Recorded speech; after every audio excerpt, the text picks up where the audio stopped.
আমি নিজে ঘুরিয়ে দিইনি,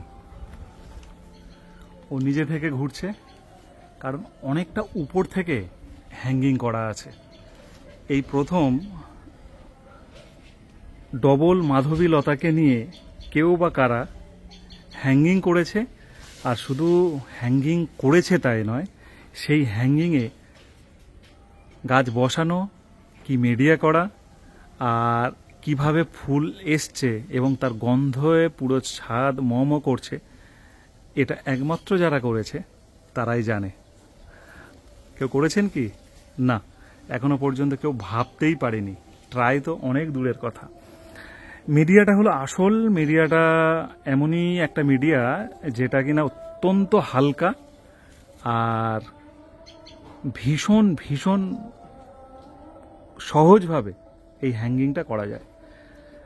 প্রথমে আমরা একটা টব নিয়েছি, যে টবের মাপটা জেনে নিই। দাঁড়ান, আগে টবের মাপটা দেখি।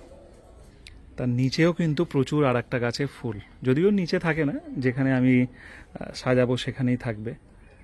তো প্রথমে আলোচনা করি ডবল মাধবী লতা নিয়ে। এই মুহূর্তে প্রচুর বাড়িতে বা প্রচুর ছাদ বাগানে ডবল মাধবীলতার আবির্ভাব দেখা দিয়েছে এবং তারা সকলেই করছে। ভালো ফুল, সহজ ফুল, আর করবে নাই বা কেন? উৎপত্তি হয়েছিল মুখার্জি হর্টিকালচার ফার্ম থেকে ডবল মাধবীলতার। এখন তো বিভিন্ন নার্সারি বা প্রায় সমস্ত নার্সারিতে ডবল মাধবীলতা রাখার চেষ্টা করে, বা ম্যাক্সিমাম জায়গায় ডবল মাধবীলতা পাওয়া যায়। তো এবার কে কত সহজে করতে পারে, কে কত কোন স্টাইলে করতে পারে, কম জায়গার মধ্যে করতে পারে, সেটা তো নিজের নিজের ব্যক্তিগত ব্যাপার। আর সেই ব্যক্তিগত ব্যাপার দেখাতে গিয়ে আমার নিজের ব্যক্তিগত ব্যাপারটা দেখাচ্ছি। ইউজ করা কোকোপিট, মানে ধরুন প্রচুর অ্যাডেনিয়াম এসছে আমার বাড়িতে, সেই অ্যাডেনিয়ামগুলো কোকোপিটে বসানো ছিল, আমি সেই অ্যাডেনিয়ামগুলো তুলে সিন্ডারে বা অন্য মিডিয়াতে বসানোর সময় কোকোপিট থেকে তুলে বসাচ্ছি। তো সেই ইউজ করা কোকোপিট,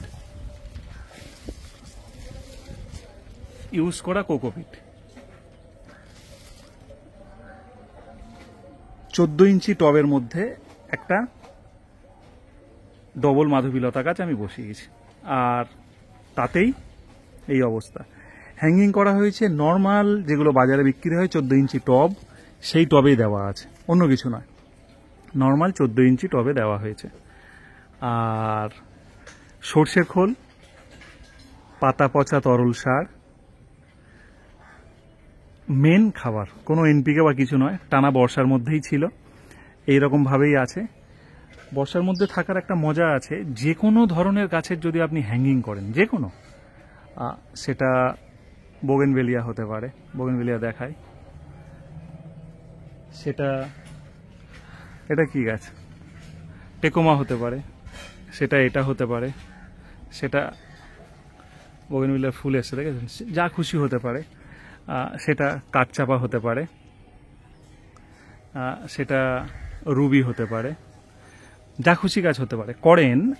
আর যে কোনো মিডিয়াতে করেন, যে কোনো মিডিয়াতে মানে বুঝতে পারছেন তো, মানে মাটি যা কিছু করেন, যদি আপনার দড়ি ঠিক থাকে, আমি হালকা ভারীতে যাচ্ছি না, যদি আপনি দড়ি ঠিকঠাক দেন, যে কোনো টবের মধ্যে কিন্তু হ্যাঙ্গিং করা যায়। আর সেই হ্যাঙ্গিংয়ে যত খুশি বৃষ্টি হোক, যে মিডিয়াতে থাক, আর যা কিছুই হয়ে যাক, খুব ইজিলি যাদের জায়গা কম, তারা কিন্তু এই পদ্ধতিটা অবলম্বন করতে পারেন।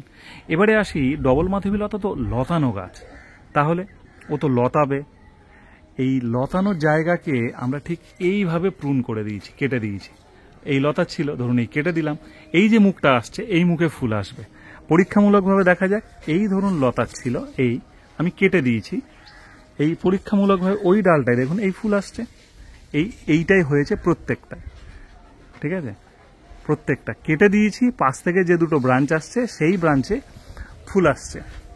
এই হচ্ছে একদম কম জায়গার মধ্যে, ইজি জায়গার মধ্যে, যে জায়গাটা আমরা ব্যবহার করিনি সেই জায়গার মধ্যে ফুল হচ্ছে। এই জায়গাটা বলুন, এই উপর থেকে নিচ পর্যন্ত, এটা এখানে তো আমি কোনো গাছ রাখবো না, নিচেও তো যে গাছ খুশি রাখতে পারি, তাহলে সেই জায়গার মধ্যে ফুল হচ্ছে, আর খুব সহজে, ইজিতে। এটাই তো, আর কি চাওয়ার আছে বা আর কি পাওয়ার আছে? ঠিক বোগেনভেলিয়া সহজ থেকে সহজতর একটা গাছ, বিভিন্ন বিদেশি বোগেনভেলিয়া আসছে, দেশি গাছের প্রাদুর্ভাব কমছে বলা ভুল, প্রচুর মানুষ দেশি গাছ করে, বা এখনো পর্যন্ত যারা জানে না করে। বিদেশি গাছের দাম শুনে দেশি গাছ কেনারই ইচ্ছা হয়।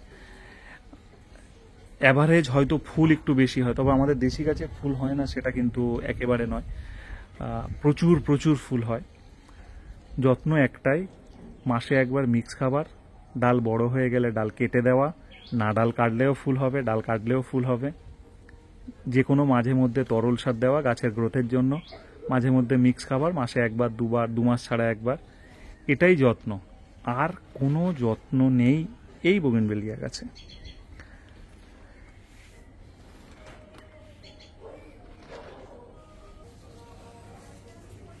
ধীরে ধীরে স্টিক বেড়েছে, হয়তো 2-4 দিনের মধ্যেই ফুল খুলবে এবং ফুলের কালার প্রকাশ পাবে এই প্রথম আমার কাছে। এবং যখনই কাঠচাপা যে ভ্যারাইটি হোক না কেন, যখনই ফুলের স্টিক আসে তখনই কিন্তু ব্রাঞ্চ দেয়, এটাও মাথায় রাখবেন। এখানে কম করে 4টে ব্রাঞ্চ দিচ্ছে, আপনারা দেখতে পাচ্ছেন হয়তো 1 2 3 সাইডে একটা, 4টে মাথা ঠেলেছে এবং 4টে ব্রাঞ্চ এখান থেকে শুরু হয়ে গেল। ভীষণ খুশি আমি গাছটা পেয়ে, গাছটা দেখে। আর কিছু কিছু গাছ আছে যে কোনো ভ্যারাইটি হতে পারে, সেটা এই গাছ। এবং এই গাছের আমি দেখিয়েছিলাম যে একটা বীজ এসছে, গোপনে আরও একটা বীজ এসছে। গাছ তৈরি হবে, সেটা এখন করা সম্ভব কিনা জানি না। এই একটা বীজ এসছে, 1 2 3 4 5 6 7টা বীজের মধ্যে আছে। আশা করবো এর মধ্যে 1 2 3, হ্যাঁ 7 8টা এর বীজ আছে। আর ফুল আসছে না। যখন গাছে বীজ থাকে আসছে ফুল, আসছে না বলা ভুল হবে। এই যে কুঁড়ি দেখা দিচ্ছে, এই কুঁড়ি দেখা দিচ্ছে। যখন বীজ থাকে যে কোনো গাছে, তখন কিন্তু ও পুরোপুরি গাছের পুরো এনার্জিটা এই বীজের মধ্যে কিন্তু পাঠিয়ে দেওয়ার চেষ্টা করে। এখন দেখা যাক কতটা কি ফুল হয়, কতটা কি হয়, বা বীজ থেকে সেম কালার হয় কি না। এটা একটা লতানো গাছ, গোল্ডেন শাওয়ার, এইরকম ফুল হয়, ভীষণ ভালো একটা কালার। মোটামুটি যে কোনো গাছকে নিয়ে যে কোনো রকমভাবে আপনারা রাখতে পারেন। নিজের মতন করে সাজালে, নিজের মতন করে গাছের যত্ন করলে এমনিতে কোনো অসুবিধা হয় না। যেমন এটাকে নামিয়ে দিয়েছি এখন, ওখানে একটু অন্য গাছ রেখে ট্রাই চলছে। আমি আমার এই আরেকটা হ্যাঙ্গিং দেখাই, ল্যান্টানা গাছের, এবং তাকে পুরোপুরি কেটে দিয়েছিলাম। এবং কেটে দেওয়ার পরে একটা শেপ এসছে, শুধু তাই নয় প্রচুর ব্রাঞ্চ এসছে। আর এটা কিন্তু খুব ওয়েট, মানে পুরোপুরি মাটিতে বসানো। আর ডবল দড়ি দিয়েছি, টায়ারের দড়ি। এই টায়ারের দড়ি যারা ইউজ করছেন তাদের বলবো, এই টায়ারের দড়ি কিন্তু খুব মজবুত, সব সময় চলে। টপটাও খুব মজবুত, টায়ারের দড়িটাও খুব মজবুত, তাই হ্যাঙ্গিং করা সম্ভব। দেখছেন বড় করে স্টিক এসছে এই ভ্যারাইটিটা, ঠিক আছে। এই ভ্যারাইটিটা প্রচুর ফুল হয়, একমাত্র আমি দেখেছি। প্রায় 365 দিন চেষ্টা করছি ফুল থাকবে, দেখা যাক বাকিটা। তবে রুট বাউন্ড কিন্তু পছন্দ করে, অর্থাৎ শিকড় ছাড়া ওর একটা কাজ। শিকড় প্রচুর পরিমাণে ছাড়বে, তারপরে গিয়ে রিপোর্টিং হবে। সবসময় রিপোর্টিং করলে কিন্তু হবে না গাছটাকে। নিচে একটা খুব সুন্দর গাছ দেখতে পাচ্ছি, একদম ফ্রেশ গাছ, চকচক চকচক চকচক করছে। এই না হলে গাছ, তাই না? ভীষণ সুন্দর গাছটা হয়েছে, এত ভালো, এত লোভ লাগছে গাছটা দেখে, কি বলবো। অ্যাডেনিয়াম নিয়ে 2-4 কথা বলি। যদি শুধু সিন্ডার আর অল্প একটু ভার্মি দিয়ে বসান, অল্প মানে সামান্য, ধরুন পুরো টপটার মধ্যে 2 মুঠো, আর সিন্ডার পুরোটাই 2 মুঠো ভার্মি, গাছ যত বৃষ্টিতেই থাক নষ্ট হবে না। কুড়ি আসলে ঝরার প্রবণতা কম থাকে। তাও আমি বলবো কুড়ি আসলে একবার এরকম সময় ফাঙ্গিসাইড করে দেবেন। এই দেখুন আমি ফাঙ্গিসাইড করে দিয়েছি। তাহলে অনেকে কি হয়, কুড়ি কালো হয়ে যায়, কুড়ি ঝরে যায়, কুড়ি দাগ আসে, বা ফুটবার আগে ঝরে পড়ে, সেইটা হবে না। তবে ফাঙ্গিসাইড বা কীটনাশক ব্যবহার করার 2-3 দিন পরে যে কোনো একটা ভিটামিন যদি দেন, তাহলে অনায়াসে আপনার কোনো চিন্তা বা কোনো টেনশন কিছুই থাকবে না, ঠিক আছে। আর এছাড়া কোনো যত্ন নেই। বেশি যত্নের কথা বললে ভুল বলা হবে, কারণ আমি যত্ন করতে পারি না, মানে যত্ন করি না, এবং বলে দেবো এই যত্ন ওই যত্ন সেই যত্ন। কীটনাশক, ফাঙ্গিসাইড, ভিটামিন মিক্স খাবার, ব্যাস। তরল খাবারের মধ্যে আমরা নিজেরাই দেখুন না, এই জলটার মধ্যে কিছু পাতা কেটেছি ফেলে দিচ্ছি, ব্যাস। আর কি আছে? এই তো বাঁশের ঝোপ বাড়ছে।